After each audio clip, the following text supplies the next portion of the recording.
Okay,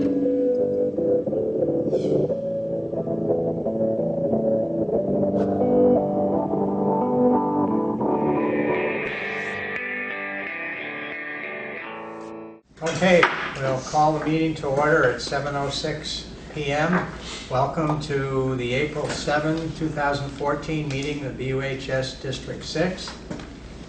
Ricky and I are separated by a few feet tonight. We're not mad at each other, but we do have a presentation. Well, I don't think we are. We are not. We are not. Nothing intentional, so we do have a presentation coming up soon. But we'll start first with the clerk's report. And we have minutes of 2 meetings to approve. And the first being the March 3rd meeting, which is that the special meeting? We didn't... Well, it should have been a regular meeting. Why didn't we do it last time? I'm not sure why we didn't do it last time, but if we didn't, we need to do it. Waiting for the warrants for quite a while. So Oh, that might have been maybe we didn't have... I don't think they were published. Yeah, because it doesn't Oh, no, refer that was to the it. 17th. I'm sorry. It doesn't refer to it that we approve the minutes of the meeting, so... Were they distributed, the March 3rd minutes? They were, yes, at some point. That's quite a while ago now. Was it because Barb was sick or something? Right. Well, there was that, yes. Does anyone have them with them? I could look at them real quick. You might be able to call him up. I probably have them here if you want. Well, rather than sit here while I look for them, let's hold that in abeyance for just a second. She got a copy, so. You got a copy? Okay, well, let's do that. In the meantime, I'll just move briefly to communications because we have some exciting communications tonight regarding 3 positions in our midst in administration. And the board met earlier today and received 3 recommendations from Superintendent Staley regarding administrators here at the BUHS District 6. And we're happy to announce that the new principal for BAMS for the coming year will be Keith Lyman. I think a lot of us have met him. He's a local lad, grew up around here, has a lot of experience in the area, and really exciting enthusiasm. And we're looking forward to having Keith join us.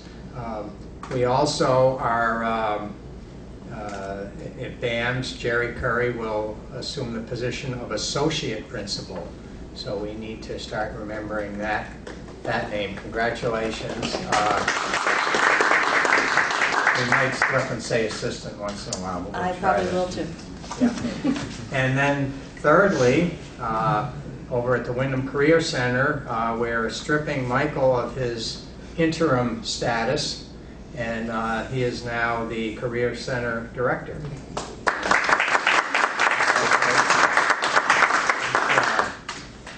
3 more parts to a great administrative team, and I know we're all looking forward to onward and upward from here. So I have that under communications. How are we doing over there with the minutes? Oh. I have to read Oh, you are? faster. Okay. Well, does everybody have the minutes? We don't have to prove them in order of chronological order. March 17th, is there a motion on those minutes? I move the warrants of the 17th of March. Second. Second by Lori. Okay. Are there any admissions, deletions, or corrections?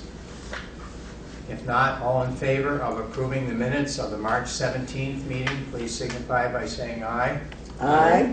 Are there any opposed or abstentions? Abstention. I wasn't here on the 17th. Okay, I wasn't abstention, here. Sean and Lori. Okay. I move the minutes of March 3rd. Second. Was that Ruth? Yeah, okay. Any additions, corrections, or deletions from that? All in favor of approving the minutes of March 3rd, signify by saying aye. Aye. Opposed or abstentions? Abstention. I abstain. I was not here that day. But I believe we did this last meeting. 'Cause I remember abstaining for a meeting that I wasn't here. And I only missed one, so. I mean, it's not that it's a critical thing. Yeah, well, I guess they're double approved, but normally Barb, in spite of her, she did have a little injury and missed a couple of days, but she was right back on top of everything, so I would imagine somehow it wasn't in the record that we approved the third, so they're double approved. Twice as good. Twice as good, yes. Okay, is there anything else under the clerk's report? Okay. Moving on to recognition of groups and individuals, we have a visitor tonight that's making a presentation to us, and we'll move on to that. Karen Sebastian, we're ready. Good evening. I'm here to ask for approval for 2 trips which are part of our exchanges for next year in April 2015. The first is to Switzerland, and that would be for 2 weeks in April. We would be asking for 2 substitutes for 5 days, and also to extend the insurance rider to cover us while we're abroad. And the second trip is our Germany exchange, and that also would be actually for the same dates in April 2015. And we're asking for 2 subs for 5 days, 5 school days, and also to have the insurance extended to cover us while we're abroad. I move that we approve the upcoming trips to Switzerland and Germany for April 2015, covering a total of 4 substitutes for 5 days each, and extend the insurance rider for those 2 trips. I'll second that. Okay. Second on that? I didn't catch it. Sean. Okay. Are there any questions or discussion? I think many of us are familiar with these trips. They've been going on for quite a few years. Fabulous experience for the young folks. Okay. All in favor of approving the motion? Aye. Opposed or abstentions? Okay, it's unanimous. Thank you. And we thank you for your support. Right now, your support really has resulted in a very successful Costa Rica exchange, which for this January, and they currently are there. They landed safely, and everything's going well. So, thank you. You're welcome. Thanks for coming in. Thank you. Okay, anything else in all the groups or individuals here? Is there a motion to go into consent agenda? So moved. Second. Lori, and second by Ruth. All in favor? Aye. Opposed or abstentions? None. We'll go into consent agenda, and we will start as usual with finance. Okay, finance met on the 19th of March at 7 in the morning. And we approved warrant numbers 1178, 1179, 1181, 1183, 1184, 1185, 1186, 1187, and 1188 for a total of $430,155.97. And we also approved payrolls, and I don't know quite how we did this, because we approved, well, I guess we could pre-approve them. We approved the payroll for March 7th in the amount of $475,637.73. And then we approved the payroll for March 21st in the amount of $489,482.02. I assume that those payments just had been already processed, so.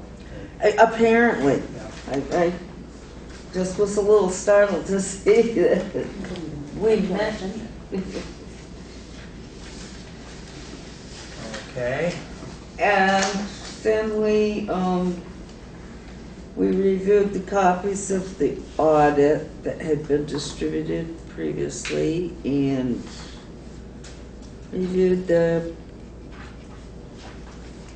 purchase of the PA system for the Stadium. the football stadium, I guess it is.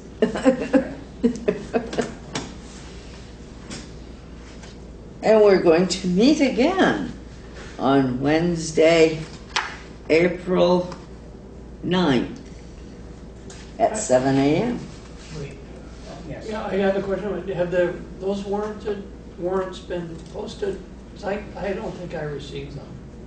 For Wednesday, no. Yeah, for Wednesday. No, we haven't received anything. All right, because I emailed Jim to that effect. Uh, but, That's right, I haven't seen any in the last few days. No, I haven't So we'll either. probably get them tomorrow. Yeah, I noticed, yeah, the last. Maybe they're tonight when you Close get to the home. meeting. Yeah, Maybe I'll they're do it there when I get now. home, Ruth.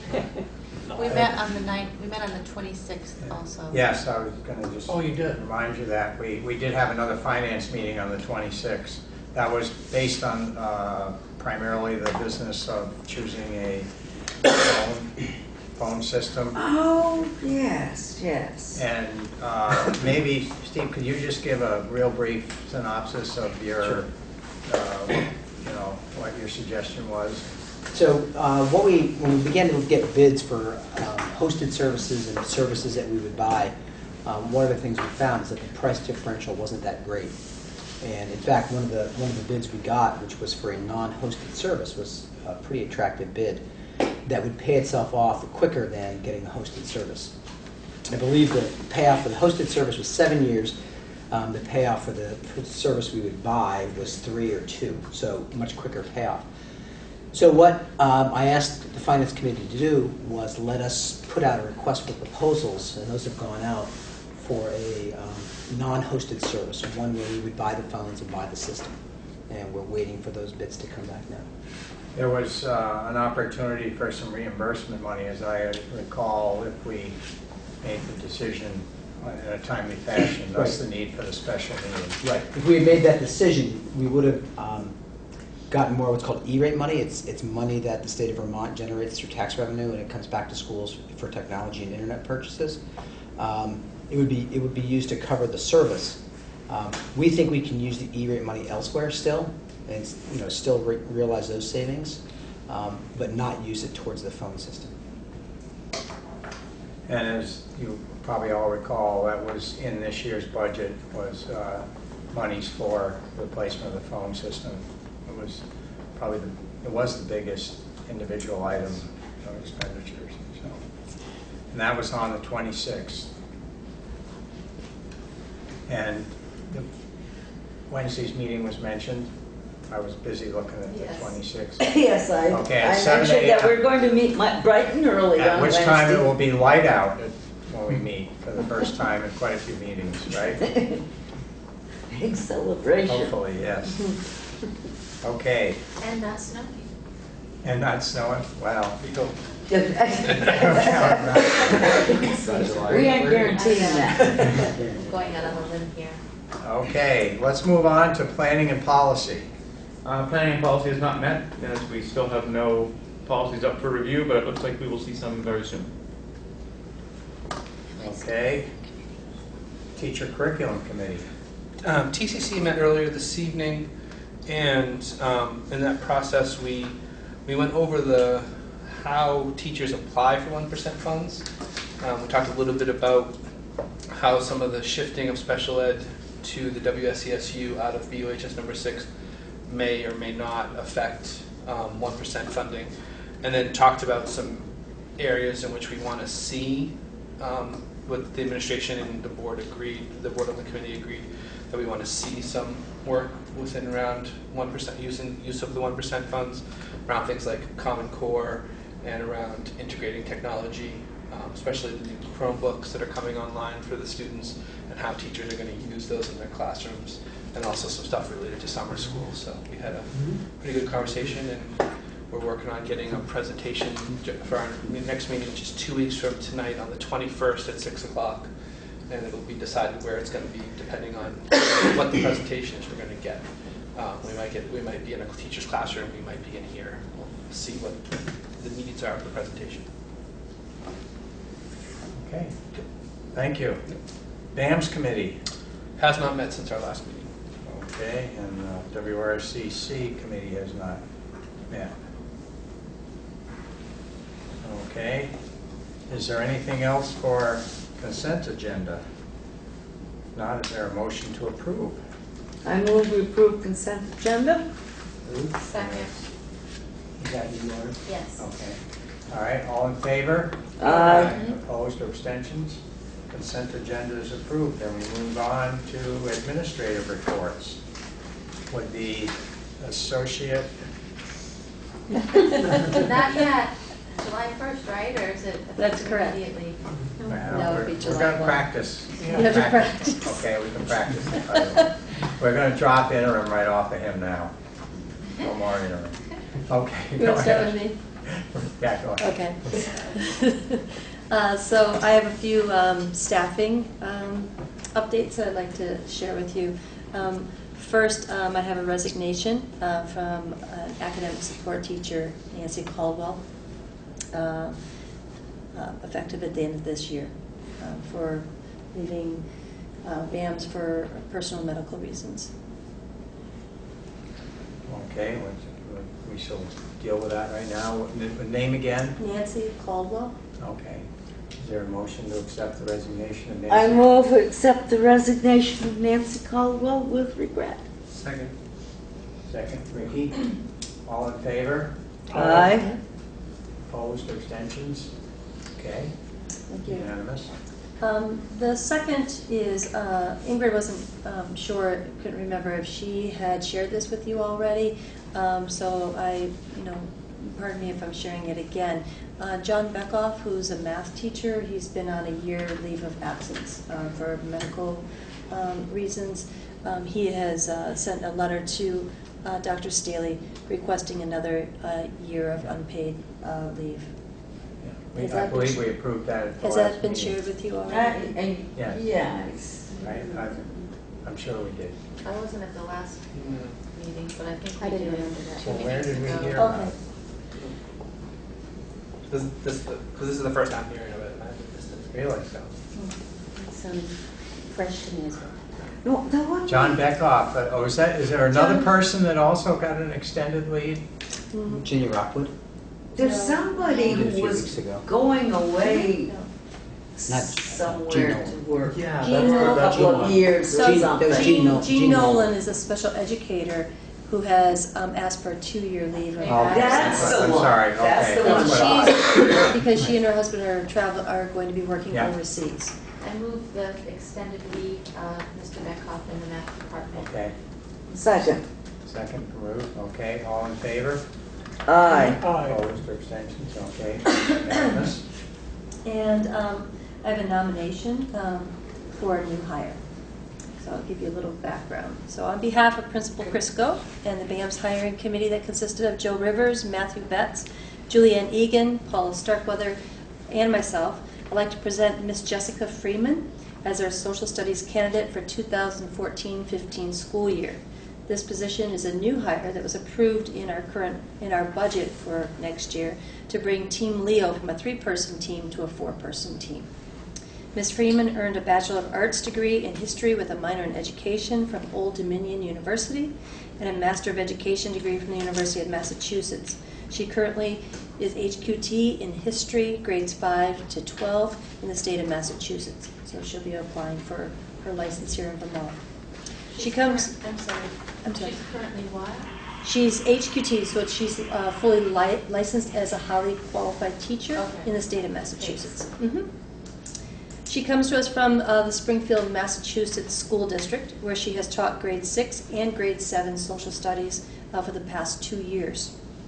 This position received over 75 applications, and we interviewed 9 applicants. The community then invited 5 applicants back to teach in a 30-minute lesson in our classes. with one candidate choosing not to return for that teaching experience. After observing Ms. Freeman teach a 30-minute lesson, she was clearly our most qualified candidate.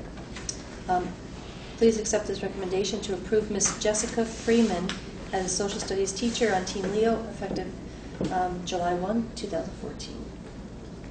And there's some heritage in the Freeman family. There is. She is a Brattleboro BAMS.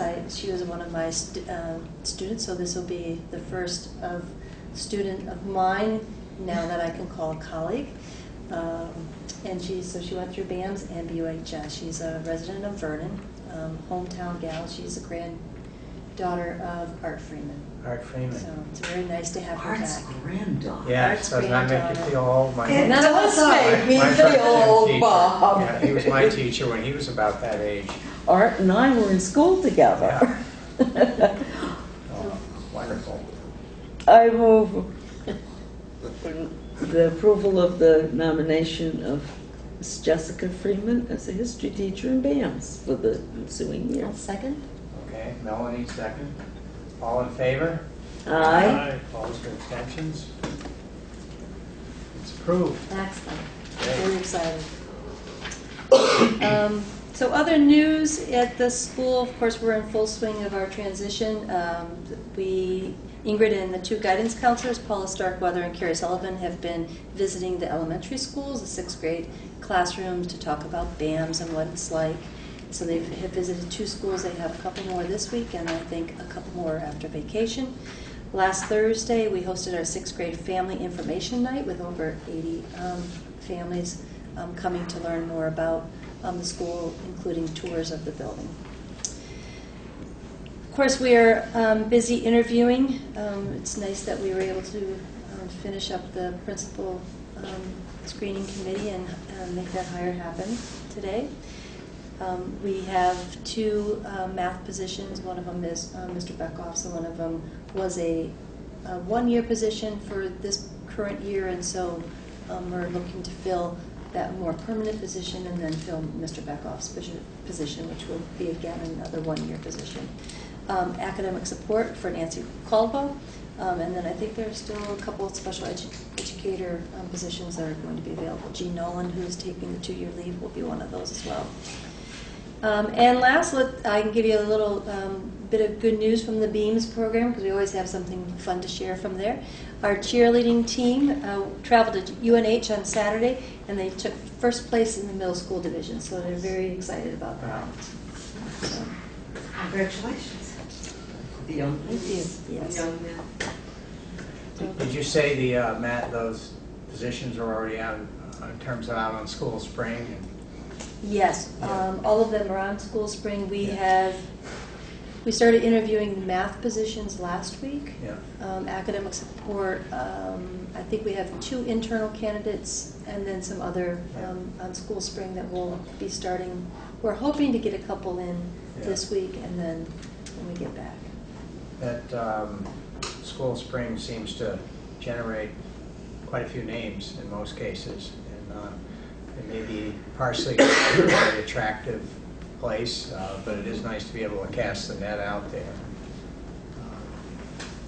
Find some good candidates, and even though in many cases we've found somebody right close to home, but that way you've got a large group to consider.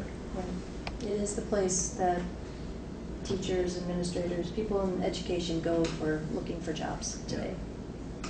I'm not sure what that is. It's a website for school positions that goes all across the U.S., I assume, doesn't It's it? worldwide. Yeah, worldwide. So, you know, on the downside, you may have to sort through a bunch of names that may or may not be at all qualified, but it does get the word out there. We used to spend so much money on advertisements, you know, advertising in even the metropolitan papers sometimes. I remember approving a lot of those vouchers and saying, God, this is just crazy. And now with School Spring, we don't see very much paper advertising at all. I think there's just one isn't there just a one-time license, like a fee? There's an annual fee. Annual we pay. fee. Yeah.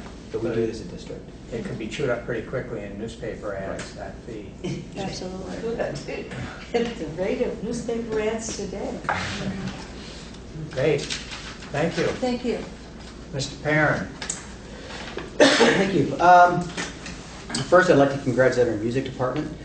They just returned from Washington, D.C., where they performed at the Heritage Music Festival, as well as touring Washington museums and monuments. And they actually went to see a musical at Ford's Theater, and they all made it out okay. The ensembles, they all played at the George Mason University Arts Center. And our chorus band and jazz band all earned silver awards, indicating excellent performances. And the Madrigal group won a gold award for superior performance. Ben Janis and Gabby Walton also received individual accolades for their solo work.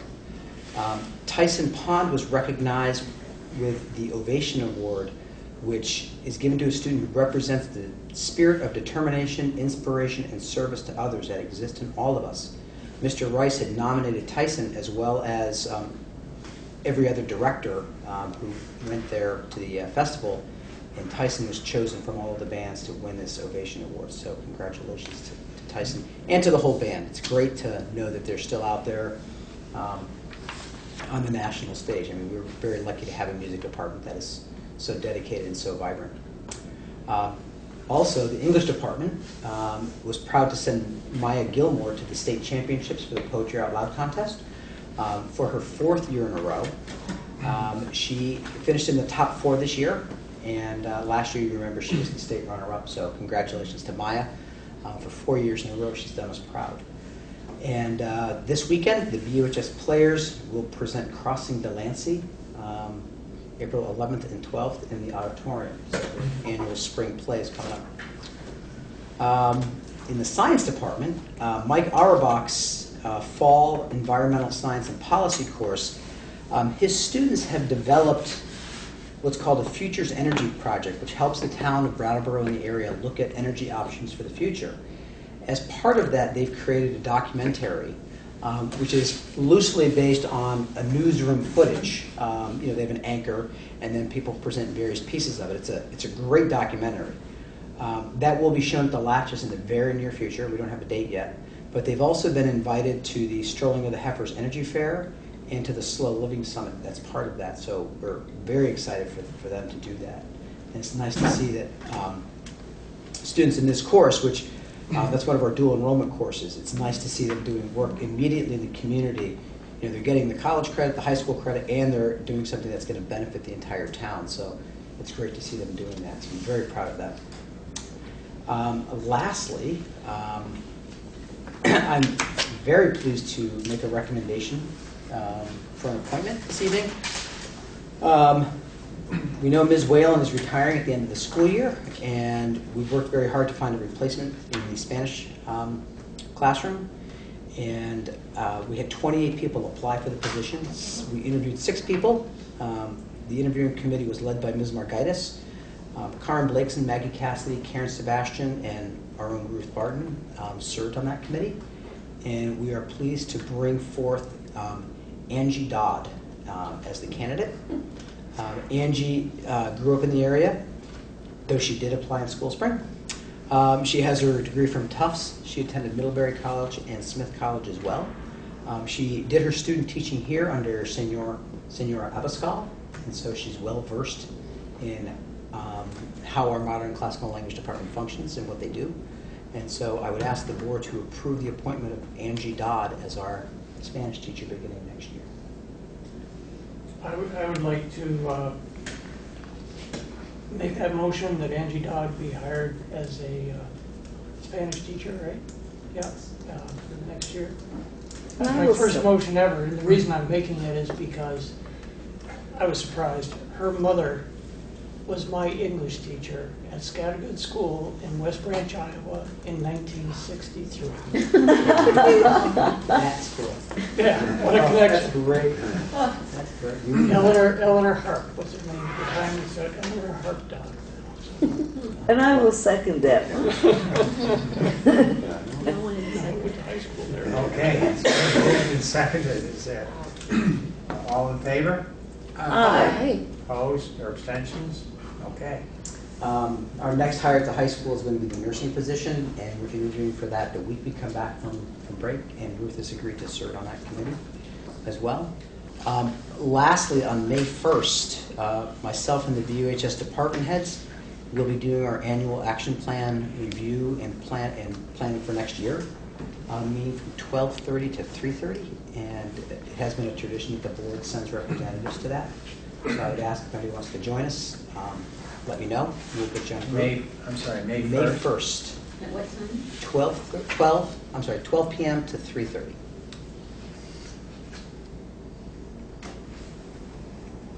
So if anybody can join us, let me know, and I'll add your name to the list. So.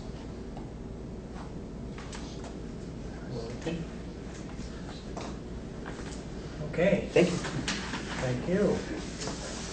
Let's see, central office, Ron's not here, but he asked me to announce the position changes, which I did for him.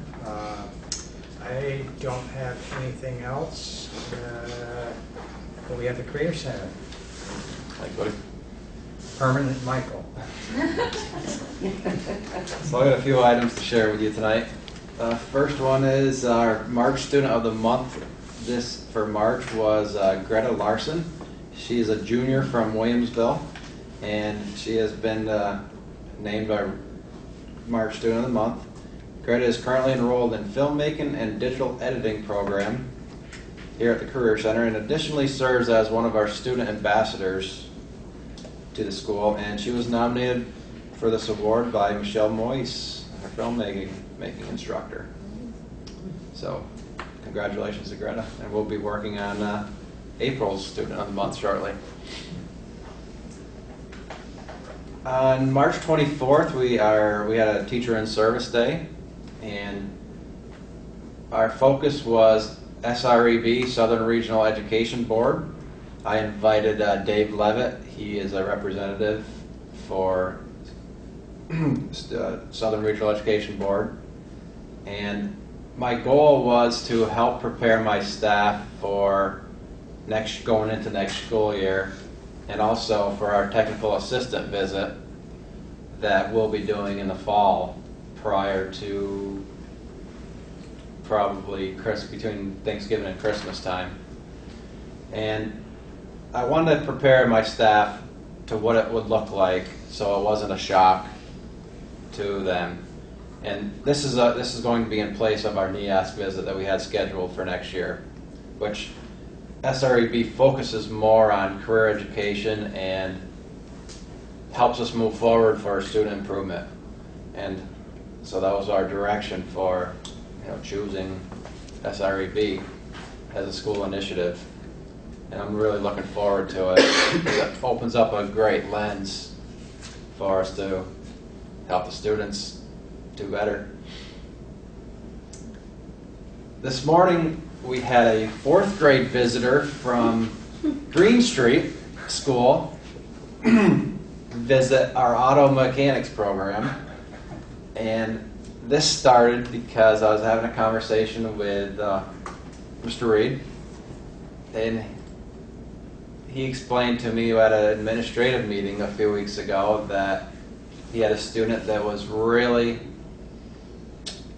how do I put this, needing a path and a motivation to come to school.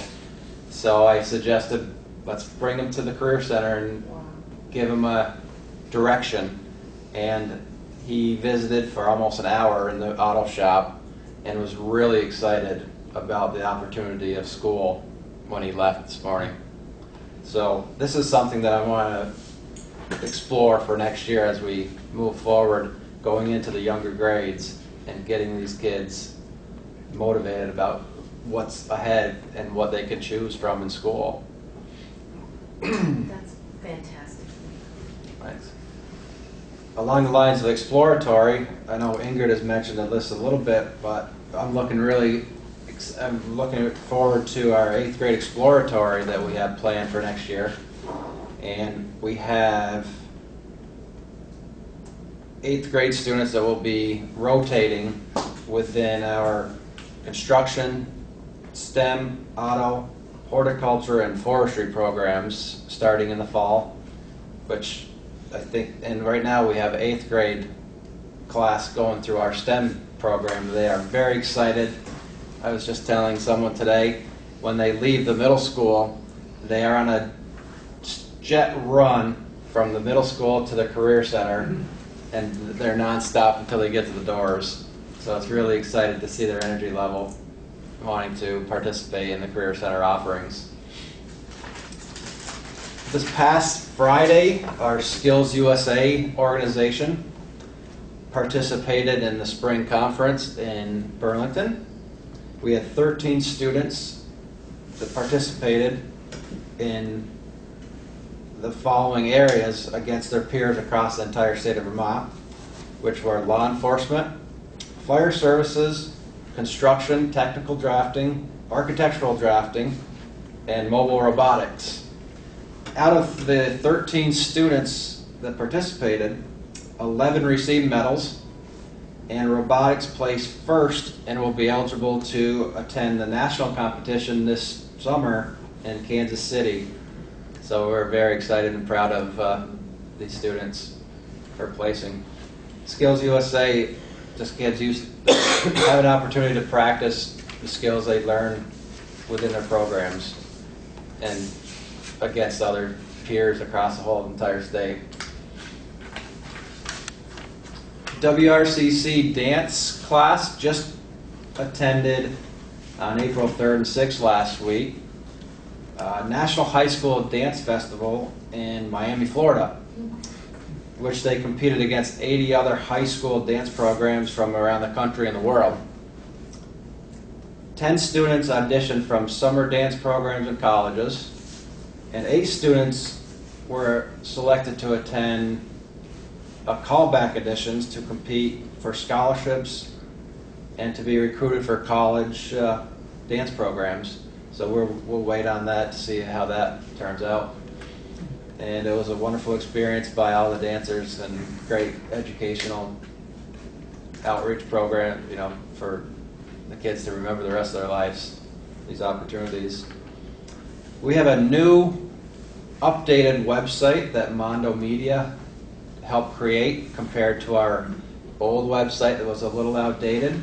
And I invite you all to check it out in your spare time.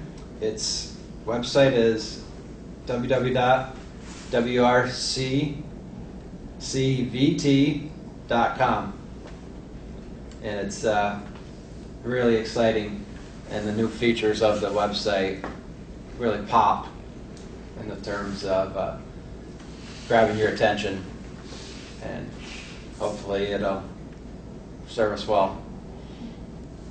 And I know we're going to talk a little bit here shortly about our STEM academies, but I just want to give you some raw numbers from our registration process for our new biomedical program that we'll be offering next year. The principles of biomedical science, which will be the initial class, the first class students will take in the sequence, we've had 45 students sign up for. And the second class is human body systems. We had 37 students sign up for, which is really impressive and exciting to see that much interest in the biomedical academy. Looking forward to next year. It's up to 42 now. Yeah, human body systems up to 42. So, Right. yeah. And that's all I have. It's a good property. Okay. Thank you. Lots of good stuff going on. Okay, administrative reports, I believe. Anything under unfinished business? Okay, if not, we'll... Since I wasn't at the last meeting where committee assignments were distributed, is it safe to presume that they've remained the same? Yes, we did. At this point, we're off on the same committees. We didn't add any responsibility to you. We didn't delete any? Or delete any, no. See you at 7 o'clock on Wednesday I morning, was at the Lori. last two, so I thought I was on the committee and didn't just sort of crash your committee meeting. No, I did say that if anybody had a serious interest in making a change, that please let me know, and I probably wouldn't listen to them. No, we have, I think we have a great committee set up right now, and I hope everybody enjoys the committee work that they do, and will continue on. It's not to say it has to stay that way forever, but pretty good mix on the committees. Speaking of which, when's the next BAMS committee? Monday the 21st at 7:45 a.m. Can't start that early, we gotta wait till 7:45. We can start at 7. We like to sleep. We can start at 6:30. We like to sleep then.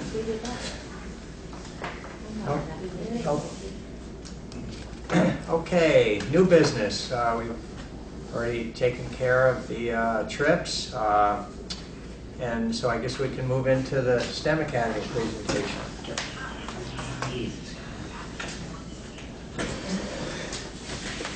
I realized I didn't have the battery on the laptop, so I'll hook the words out.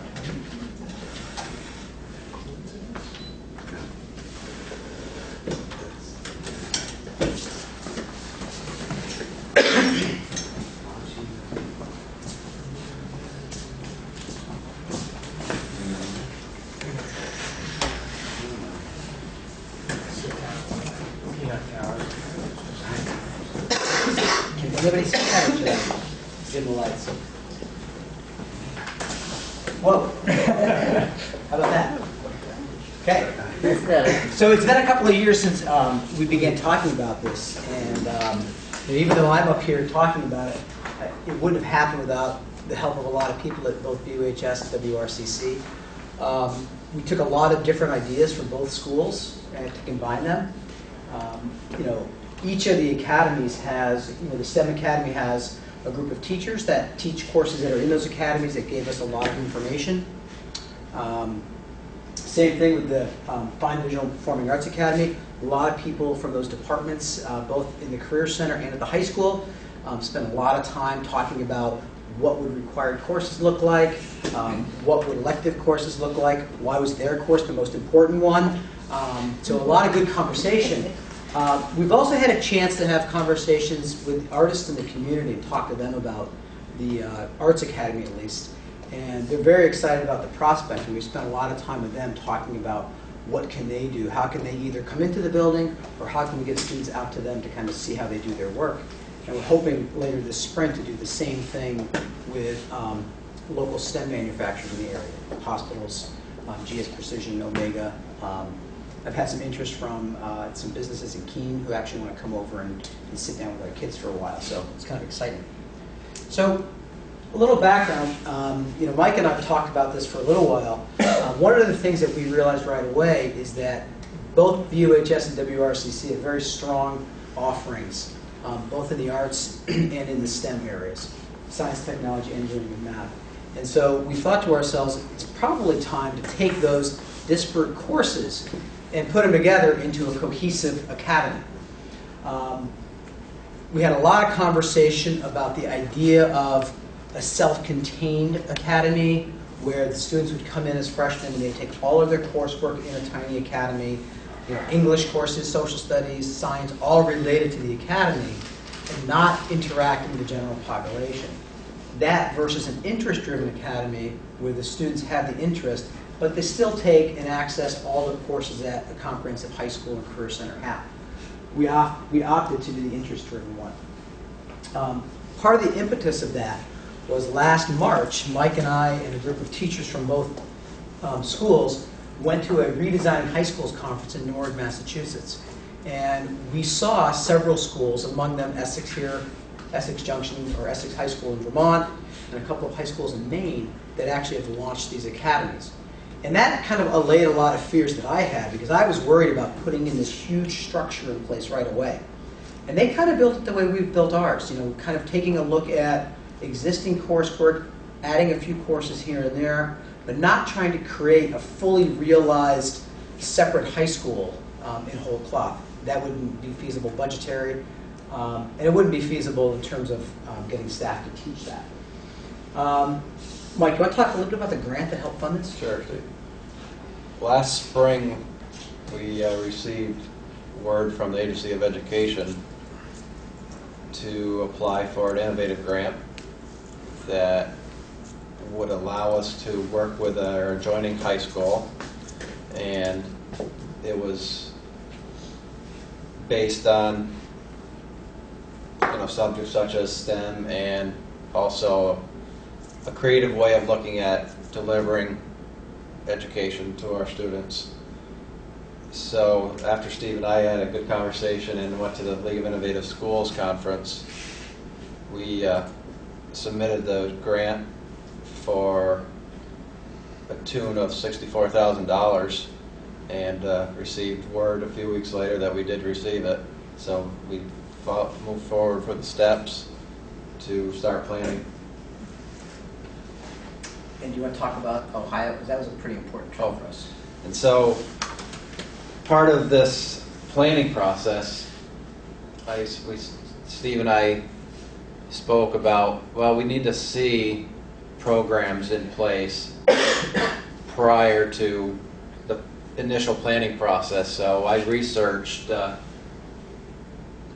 innovative and excellent STEM types of programs around the country and found that Dayton, Ohio was a center for Project Lead the Way biomedical programs, and I contacted STAR Project Lead the Way schools and arranged to meet with 4 different schools. And in the middle of November, end of November, we group of us from the high school and career center took a trip and visited these schools to see exactly the biomedical curriculum in place, and we were really impressed with what we saw with the kids learning and the outcomes of their experiences in the classroom. The Ohio trip, really for us to see it in action and to watch a comprehensive high school that had actually put in place a biomedical academy, was great to see, and to watch those teachers and watch those students. And we'll talk more about what they do in the project-based nature of the work they did. So as everything we do, we looked at our core values, and we wanted to make sure that if we're going to do an academy model, that it was relevant. And we agreed that certainly out of all of our core values, that might be the one that has the strongest connection, because we want to have these students, whether they're going to college or career, come out with either STEM skills or art skills that will allow them to enter the workforce or go to a competitive school. Community, obviously, we're looking to make strong connections with our community. We're looking to bring professionals into the building. I'll talk more about how that's going to happen. We're looking to put our students out into the community. Some of our best learning goes on outside of these walls, where kids can actually sit down with somebody who's doing the work and really get an idea of how their theoretical work in high school is applied. Obviously, respect, we want students to have a student-centered focus, so as they're looking at their work, they can say, well, this is what I want to do, and hopefully get some more ownership of their education. So rather than coming in being a passive consumer, hopefully students looking at these 2 academies will say, well, I'm going to take control of what I want to do, and this is the path I want to take. And then, of course, responsibility. A lot of this, ultimately, as we move from being a freshman to being a senior, there's a gradual release of control over the process from the school and the teachers to the students. So by the end of it, the students are doing an internship in the community. They're coming up and creating a professional portfolio that's going to be juried by their mentor, by their teachers, and by their parents. Probably the most important of all. So some of the benefits of both academies, students will get a designation on their diploma saying that they're a graduate of the STEM Academy at Brattleboro Union High School or the Arts Academy at Brattleboro Union High School. A lot of the courses that we're looking at currently and the new courses carry dual credit. So for a lot of these students, they'll actually be able to get more and more college credit, but now it's going to be college credit focused in a certain area. They'll get access to professionals in relevant careers. They'll be able to look at people and talk to people who are doing the work. And of course, it's going to lead to college and career-ready skills. Mike, do you want to talk a little bit about Project Lead the Way and specifically why we chose that series of courses? Project Lead the Way is a national curriculum that elementary, middle school, and high schools and colleges use across the country and around the world. We've already have the Project Lead the Way curriculum in our engineering courses for the last, I think, 6 years, and it's proven to be a very rigorous and effective curriculum here at WRCC to serve our students. So deciding on which path to follow, the biomedical was also offered with Project Lead the Way and under their STEM program. And when visiting Ohio and watching it in action, we really saw the rigor along with the STEM engineering piece of the Project Lead the Way, and it's also backed. Project Lead the Way is backed by organizations and professionals as well in the real world, as we say in the career technical world. So it's very well known throughout the United States in career and college readiness, and a lot of businesses are aware of the program. So students that go through a program and apply for an engineering job, the employer usually will know what Project Lead the Way is and understand the rigor that the student went through to receive the endorsement on their diploma.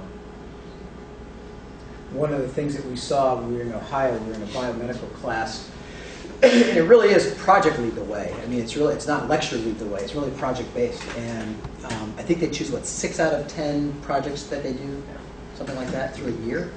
And in one case, we were in a classroom, and the students were working on a project. They had to develop a biometric firm. And so what they had to do is they either had to base it on a facial recognition, DNA, fingerprints, or retinal scan.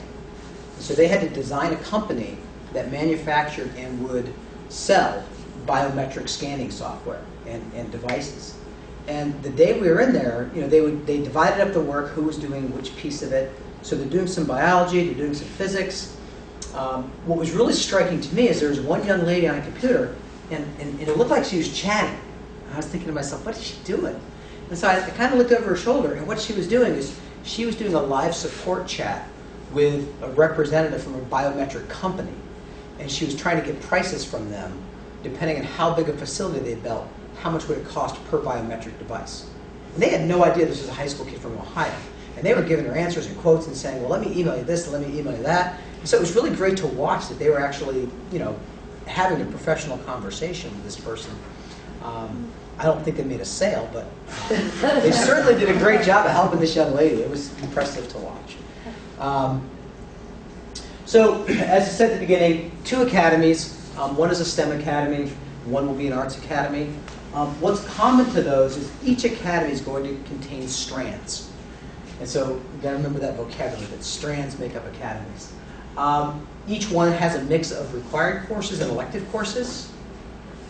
They do require an application process. The application is about 7 questions long. It's mostly questions about what's your interest, why do you have this interest. We do ask for a couple of letters of recommendation. For students in the academy, we require that they keep a 75 average in all their classes. That's not just their academic classes, but all of their BUHS classes.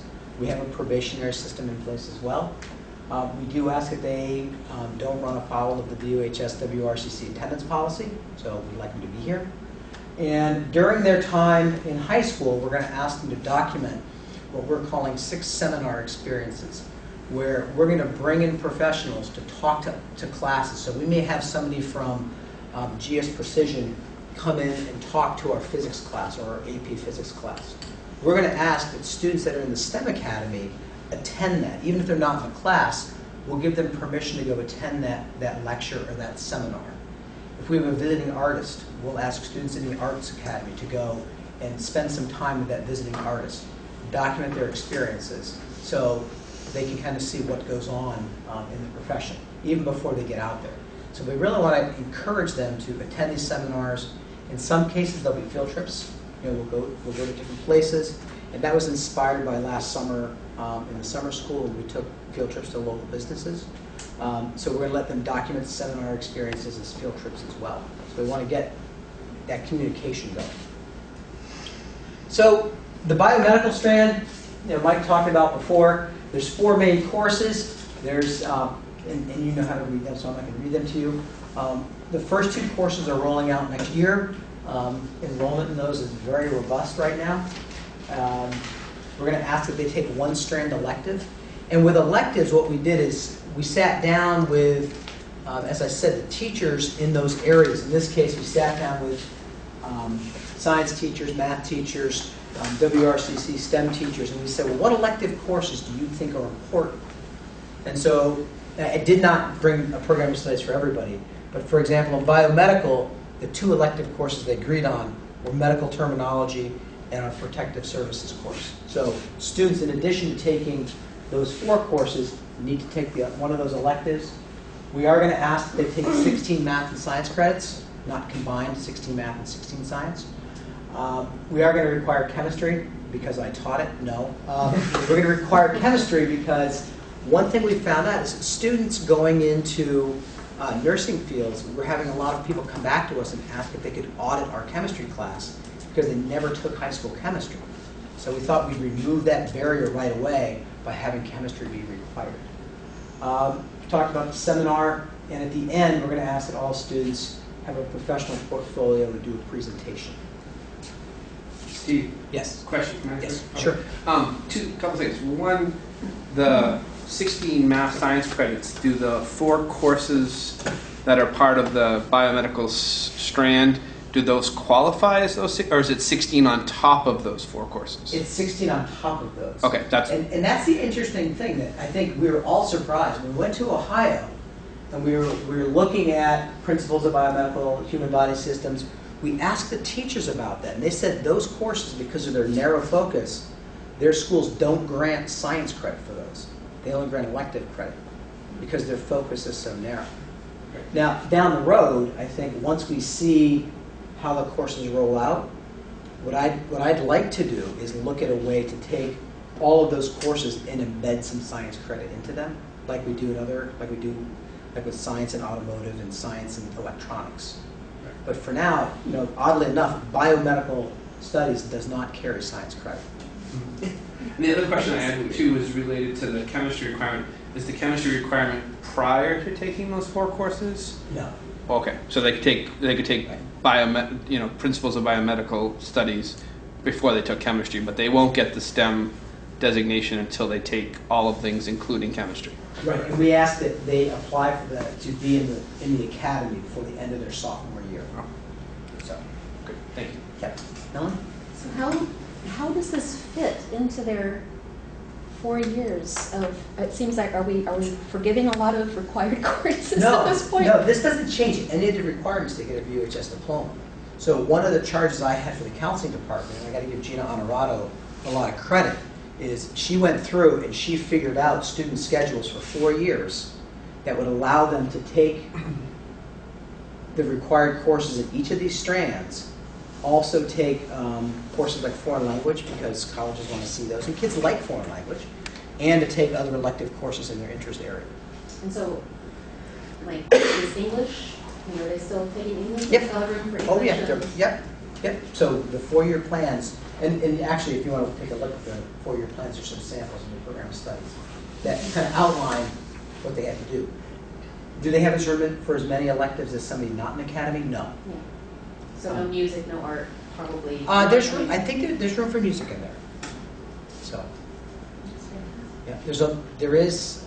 It's a pretty rigorous program though. And the 4-course sequence, the principles of biomedical studies, all of those, are those full, hour-and-a-half long classes? The block length semester. And they're classes. within the regular allotted time of the regular school day. They're not after school or Right. weekends or. Right. Yep. Wow.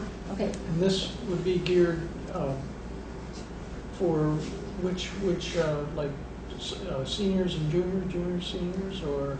We're asking, we're talking to 8th graders rising now about it. And so I think a student's really got to think about making this decision. Right now, it's open to this year's freshmen and this year's freshmen and this year's 8th graders to enter the academy. Because current juniors won't have a chance unless they've done a lot of pre-work. I have 2 juniors that are going to petition with me to be in the academy anyways. So I'm going to have to take a look at their transcripts and make sure that they line up, and I'll do that with Gina on the line as well.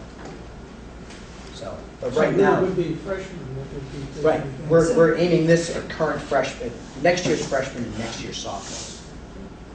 So this is a 4-year course of study. Yes. It's not like career center courses where you start in your junior year. Right. We're going to ask students to commit to this before the end of their sophomore year. But as a freshman, you have to take so many other required courses that you have some wiggle room.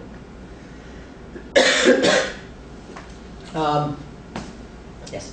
How are you communicating this to the students? So we've talked to all of our 8th graders. We talked to 8th grade parents when they came for 8th grade parent night. We've gone to the middle schools and talked to the middle schools, to the students directly. And then, we had our scheduling night. We talked about it again there. And so as counselors are meeting with kids, they're talking about the academy. So the current 9th graders are speaking with their counselors about it? Right. And we're going to let middle school counselors know as well, so they can begin to work with next year's 8th graders as well. So they don't have to find out about it by happenstance. It's going to be presented to all students. It has been. Yeah, it's been. We've done during the scheduling process, we've been pretty explicit. We've talked a lot about it with parents in 8th grade, especially parents of 8th graders. And parents that came to the scheduling night, we made sure that they got that message loud and clear. Early on, you mentioned mentors. Could you explain that a little bit? Sure. Each of the academies has a capstone course, and it's a capstone course that has a certain amount of time within the school. And we're actually piloting the arts one this semester. Not as an academy course, we're just piloting it this year. And that's not in that review there, that's separate. Right. And so that capstone course is what really lets them go out into the community, spend some time with a mentor. In some cases, we have a student now who's doing it in the arts, and she doesn't want to spend time with one mentor, so she's got 2 because she's not sure what kind of media she wants to work in. So she's doing it with 2. We're going to ask at the end of the year that those mentors come join us and their students, and we'll have an evening presentation where they'll show their work. They'll help them kind of develop, to say, have that frank conversation about, why do I need to do this in high school? Hopefully they'll be able to say, well, this is why. Because if you want to be doing this kind of job, you're going to need this background. The engineering, a shorter sequence, and that's deceptive because we're going to ask them to take 3 courses, 1 strand elective, but then those will have areas of emphasis, and Mike could probably address those a little bit better than I to talk about, what kind of courses are in digital electronics and civil engineering and architecture. That's more than a 1-course sequence. You want to talk a little about this? Yeah, those are our Project Lead the Way engineering courses that we offer here at the Career Center. Sim, and they sometimes don't follow. The kids don't have to take one before the other for a prerequisite. So, depending on where they're at in the academy and what channel they want to follow, they could take 1 or 2 or all of them if they have room in their schedule to help prepare them to go into the engineering fields. Same idea. A lot of math, a lot of science. We are going to require physics and pre-calculus.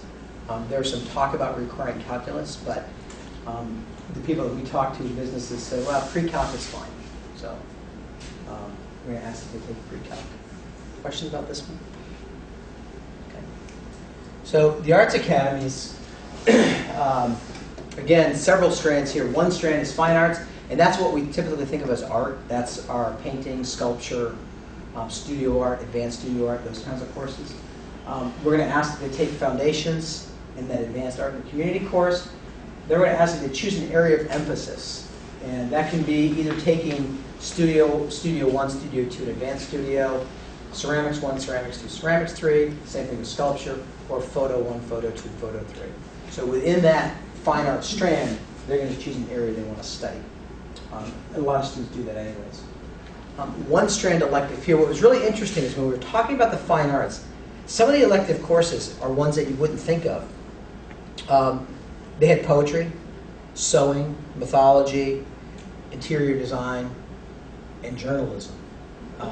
Courses that if you're not going to be, if you're going to be doing mythology, if you're going to be doing painting or studying art history, you're going to want that background in mythology to really understand what you're looking at. And so the art teachers were very concerned, and they wanted to make sure that we understood that the fine arts really do web into the other humanities, and that it's not a discrete area of study.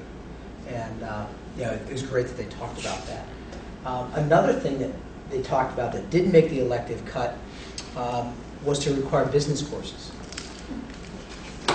Because if you're going to go in the arts, chances are you're going to need some marketing and some business. And that's not there yet, but I have, that may be there in the future as we continue to evolve. Ellen? All right, so I'm not understanding something here. So if they were to sign up for the FBPA and they were to... In the fine arts strand? In this fine arts strand. Yep. And they were to choose ceramics, would they use the teacher that's here at BUHS? Yep. So it's just kind of the credit is directed a different way. Right. So The class is the same place, the same instructor, absolutely. same facility. And they'll be sitting next to students who are not necessarily in the academy. Okay. So these courses are not just for academy students; they're for all of our students. Okay. Does that help? Does that help? It does. Okay. I'm still getting the whole picture. Yep. That does. Yep. That shades a whole lot there. Okay. Okay. Another area that we realize we have a lot of diversity and a lot of courses to offer is in our digital editing and in our television production. We've got a full television studio here at the high school. We've got the studio down at Cotton Mill Hill, and so we thought we'd have a digital communication design strand as well. Again, requiring foundations, requiring photo, TV production, computer graphics, digital editing, filmmaking, digital communication design, one strand elective as well. And these guys, for their strand electives, they chose things like dance, speech and argumentation, because you're going into television production. You might be that guy that's doing Michael Moore documentaries, so having a background in speech and argumentation would be helpful. Again, they talked about poetry. They talked about letting the writing experience be a course, an elective course, because a lot of times, obviously, written expression is important if you're on television. And so it was again, a great discussion that led to that evolution.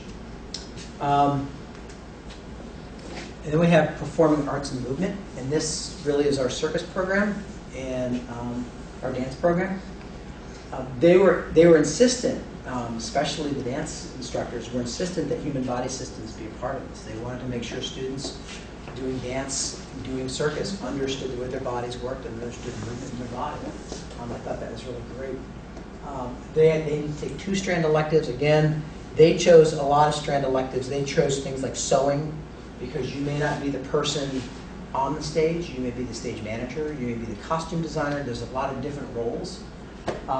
In this strand, I have a dream that we'll offer a physics of light at some point, that kind of an elective course. We can actually look at the physics of how you light a stage and how you do sound and the physics behind that. That's for down the road. But I think in all of these strands, there's really great opportunities to put in elective courses that tie into the strands. And I'm excited about that prospect. Last but not least, if I said it was least, Steve Rice would hunt me down. These are the music strands, vocal and instrumental. Within our existing course and band, there's some students will elect to take the honors course in the honors band. They meet at the same time as the regular course and band. They'll just have additional work to do in the course. Everybody takes music theory. The vocalists take madrigals. They take 2 electives, and they do a capstone course. Steve and Patty are really also talking a lot about the audition process, because a lot of these students, when they go to college or they go to a conservatory, they're going to need to be really aware of that auditioning process. And so, in the front of their mind is, how are we going to make sure these students are ready for that? So I threw a lot of information at you. Questions? I mean, we're pretty excited. It's been a long time getting planned. As I said at the beginning, I'm the person up here, but Mike's done a lot of the work on this. Ann Dorr and Gina Honorato, the counseling directors, have done a ton of work getting ready, and teachers as well. I think you're right out there ahead of the curve of what's happening nationwide in the state of Vermont. Right. Those areas. It really just seems like a massive innovation. In a lot of ways. So. Yeah. I'm really excited for how it's going to look in 5 years, because I think it's going to evolve. I think it's going to change as we discover. We're going to hit bumps next year when we launch it, but I think as we work through those and we move to full implementation, I think we're going to get some great opportunities for new coursework. And I also think that our community is going to step up, and we're going to get a lot of help in terms of giving kids real life experiences. And you said in your report there's already been a lot of interest. There has. Yeah. What we need to do at this point is we need to convene a STEM summit and bring those people here and kind of have that conversation with people in STEM businesses specifically, and to say, what do you need from us? Mike and I have had a lot of anecdotal conversation, but we need to sit down and really codify what that looks like. So, it's one of our spring projects. Thank you. Thank you. Thank you very much.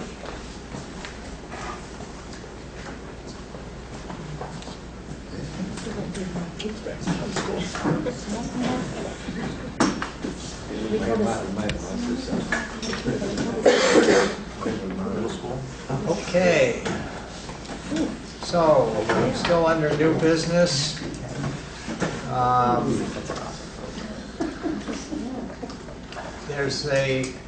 It's listed here, but I'm not sure we have the information on it, unless Ron passed it along to you by any chance, Steve, the Act 250 impact for red. Okay, so that will be subsequent, a subsequent meeting. So take a look at the Act 250 impact on the Red Clover Commons development. So that'll be to be continued. Okay, and then we have one other item, and I'm going to let Steve explain that to us regarding a potential athletic department. So for several years, the state of Vermont has done something called member-to-member participation. And it was originally established several years ago as a way for schools that find themselves with low numbers on various sports teams to essentially get students from other area schools to play on their teams. For example, if we had, let's say we were struggling with numbers in soccer, we could establish a member-to-member program with area schools and field a soccer team under the VHS name that would have students from other schools. We don't have that problem with numbers. However, we do have a parent, actually a student, and a parent from Lillard and Gray. They've submitted a letter to Brattleboro Union High School requesting that their son be allowed to play on the VUHS boys ice hockey team using the member-to-member protocol. They don't have a team, we do. And so the VPA has set forth various rules. And this is kind of, what I've passed out is what the 2013-14 participation looks like. So basically there needs to be a written agreement. I have a draft of that agreement. We have to talk about compensation from the sending school. So in other words, what did Lillard and Gray, in this case, contribute to VUHS? It only applies to team sports. In this case, it's hockey. The students got to meet eligibility requirements for BUHS, academic, behavioral. There can't be any athletic recruitment, so we can't go to other schools and say, hey, you know, you can come play for us. We're not allowed to do that. If we do, we can be fined and forfeit a lot of our season. The sending school, in this case Lillian and Gray, can't offer the sport, so if they had a hockey team, this wouldn't be possible. On the second page, if you look at number 10, that's where the numbers come in. And the VPA sets numbers at which you can, but below which you can do member to member. And for hockey, it's 24. We anticipate probably 19 or 20 students playing hockey next year. So that puts us below the cutoff of 24. If we had 24 students on our roster, the student wouldn't be eligible.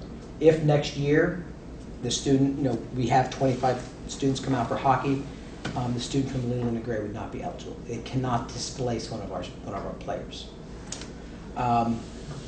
There's some more things in here. Not more than 20% of the roster can be from other schools. That's not a problem. In this case, we have one student requesting it. It may be followed by some female hockey players who want to play on our female hockey team. That's why I want to take the time now to talk about this. The agreement's only good for 1 year, so every year we'll have to renew this agreement. And then the sending and receiving school, we have to define all the liabilities. So what we did is, and I don't want to share this one because it has a person's name on it. We've said the student will meet the eligibility requirements. They'll participate under our code of conduct, so they'll sign our code of conduct. They'll participate. They'll provide evidence that they're covered under insurance, either public or private. Transportation to and from hockey meetings, practices, and any other team events will be the responsibility of the student. So in other words, we're not going to bus them from Leland and Gray to practice. They have to get them here. We will provide transportation to games. So away games, they'll take the bus with us. But in terms of getting to practice, our students have to do that anyways when it's a 6 a.m. practice. So once the student's here and under our care, we're responsible for the supervision and safety of that student, as we are for all of our students. We assume all responsibility and liability during team functions, including transportation. Again, we have to maintain a no-cut policy for hockey, which we do right now. We have to have less than 24 participants. And then we talked about, excuse me, we talked about the fact that while a student may not lose a roster spot, they may lose playing time. If the student comes in, they're a very good player. We figured out that taxpayers fund $19,000 in the Student Activity Fund for the ice hockey program. That includes supplies, equipment, officials, transportation, and coaches. And so we arrived at a price of $951 that the Leland and Gray District would pay us for the student to play. In order for this to go forward, we need to have approval of both athletic directors, both superintendents, both principals, and both school boards. My understanding is their athletic director and school board have approved this, and so I would ask that we approve this for a 1-year period. John? Sending schools or sending school? In this case, one sending school. One sending school, but would it be able to encompass more schools? It would. If more than one school, like so let's say Twin Valley decides to join as well, we would have to have a lottery and decide which school was our priority school and who could send students first. This is set up by the BPA. Yeah. So it's sort of a sanctioned thing by the BPA already. Right, and there are several other instances of this going on around the state right now, usually around ice hockey. So, Just a new one for us. Ruth? I think Ruth. Ruth had What about homeschool students? Homeschool students have the right to participate in our extracurricular activities. Yes. So they would be before these other school you know, if you had a limited number of slots, If they're in district. they're in this district, They would take priority.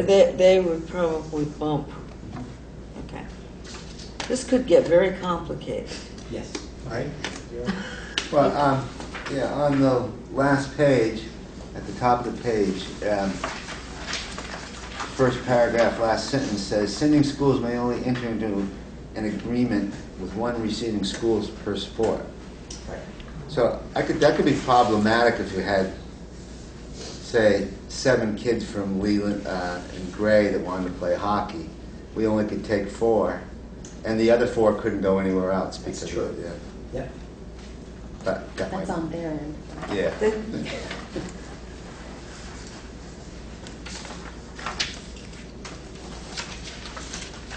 And primarily, it is aimed at hockey. It's primarily aimed at hockey, is that, This case it is, yes. but it could expand It could expand to any team sport, like lacrosse, for like lacrosse, right? or football. There's not a lot of schools Or in our tennis, immediate area too. that have Tennis this. doesn't work. Tennis, lacrosse, Kinda interesting. hockey. Yeah. Yeah. So basically what it does is give students that are really motivated to do a specific sport the opportunity to do it. Right, if their school doesn't offer that sport. Yeah. You know, like I said, it's an annual agreement.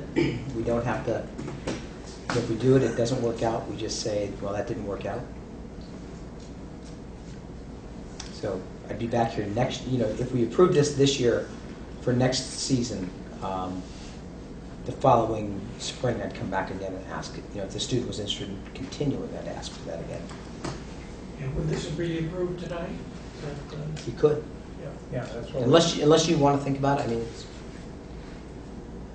I could make a motion that, Good. that we do, Somebody we do can second approve it. this participation of other member school teams for the year. Well, it'd be 2, would it be 2? just for this one student, Uh-huh. But it would be 2014, 214, 215, right, to right? participate in ice hockey Yeah. in the 2014-15 school Oh, year. you specifically named the position and the sport? Yes. Yes. All right, so I do make that. Is there a motion. second? I will say. Mike seconded it. Sorry, Jane. Further discussion? You may have said I know this. what you said. You may have said this, and I apologize if you did. This is brand new to me, so I'm trying to take it all in.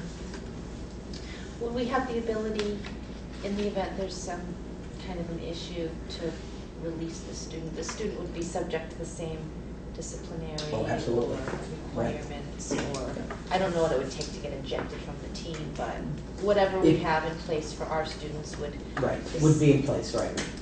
They have to abide by by our code of conduct. And the other thing is, if by some chance we had 26 students come out next year for hockey, this agreement's null and void.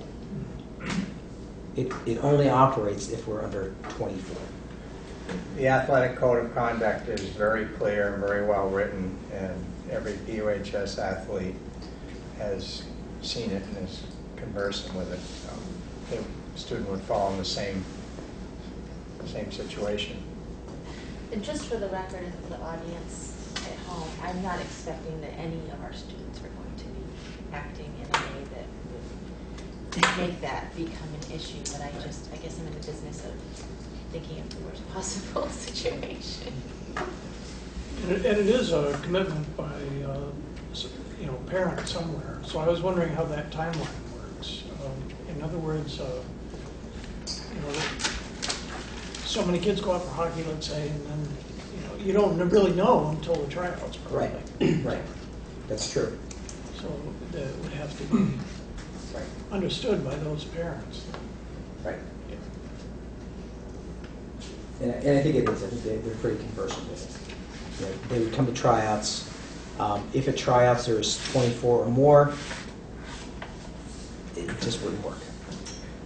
It could conceivably be an issue, particularly in basketball, if it were to happen there, because that's a limited, very limited number there. But Well, and the sport has to have a no-cut policy. right In basketball. basketball does not have. That's correct. Right. has a no cut, has a cut policy. Any other questions or comments? You ready to vote? All in favor of the motion? Aye. Opposed or abstention? Well, move it ahead. Okay.